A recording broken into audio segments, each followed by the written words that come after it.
All right, welcome back. Today we have a quick update on my Pilot Mountain Arms Operator 1911 and 45. If you guys been following my channel, you'll know I have two of these pistols, one in 9mm and this one in 45. They're basically the exact same configuration. The only difference is going to be the caliber and, of course, the associated spring rates with that. So recently I hit 7,275 rounds, my round count. So I haven't been shooting it too much. The 9mm is kind of taken over on my single stack practice, but I've been shooting a little bit. Very happy with it. Still no issues. Just as reliable and accurate as day one. I've also been grabbing some few little things here to kind of make it fit the retro aesthetic. So if you know what this pistol is essentially a clone of, you kind of understand it's a product of the mid to late 90s, early 2000s. So if you're kind of going for that look, you want to grab some Wilson 47T magazines. These are a 10-round mag. What I like about them is that A, they look cool. B, they don't have any big holes in the body, which is pretty smart. What makes them old is that they have this over travel stop that's kind of welded onto the body of the mag. That's since been replaced with the rubber bumper of the new Wilson magazine. So I got a few of those as well, but they're not quite, in that time period, so they don't always have the look that you would want. But they usually have the functionality that you want, so go with those for functionality. So until back to the range, let's see how they did. Back out here on the range with my 1911 45, built by Pilot Mountain Arms. I'll link to a video of this in the description for you guys. We're going to do some draws, we're going to do some reloads, we're going to do some transitions.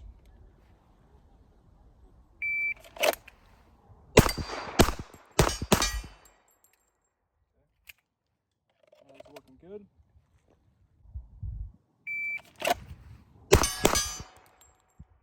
It's 179.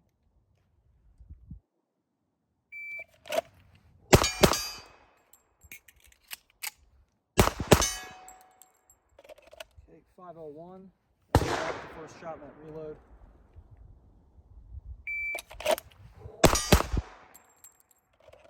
Again, 162.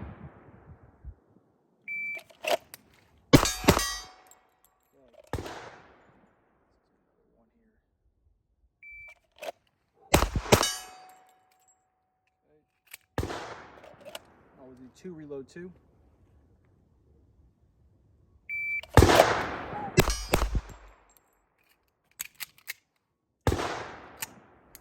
Okay, so we found one mag that has an issue on the reload. What I'm going to do now is I'm going to put the old mag back in, and we'll see if we can locate that issue. So I got one in the pipe, empty mag. Now I have 9 in this magazine that I've identified as potentially having an issue.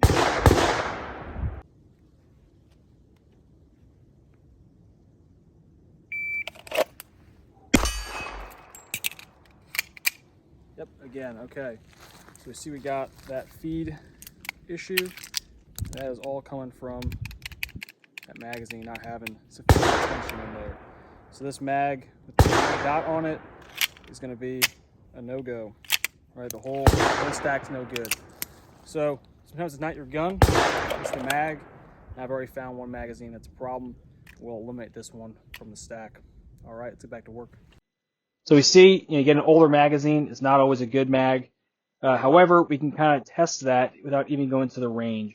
So one thing I want to show you guys here is I have one that is the same model, 47T. It's just a blackened model.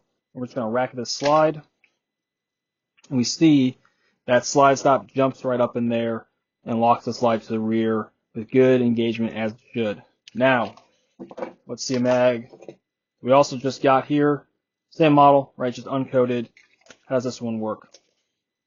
Okay, right there, you can see there's hardly any engagement of the slide stop.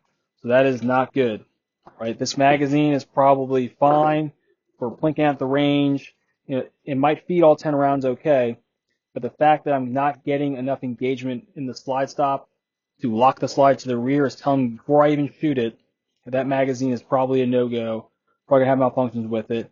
I need to relegate it to the bin and just keep it right for old time's sake. So it's just one of those things you go buy an old magazine because it's cool. Just accept the fact that you might have suboptimal performance. If you want better performance, I would recommend the Vickers magazines from Wilson Combat. I'll drop my video on those in the description. Those have been great. But if you want this kind of old school unit aesthetic, you kind of want these 47Ts. In the same vein, I've grabbed a Surefire X200. So this light is the light that these holsters were made for. If you look at the old Safariland holster, we see it's designed for Springfield Operator X200 light. So yes, these holsters will all fit an X300, but the X200 was the original one. It's kind of, again, period correct to the pistol and the mags and everything else that goes with it. So it's kind of neat just to have the old X200 on board. This light has the brightness of essentially 2 squashed lightning bugs. It is very unimpressive by today's standards, but it is cool, and that's what hazmat shooting is about, is having fun and having a cool gun to shoot.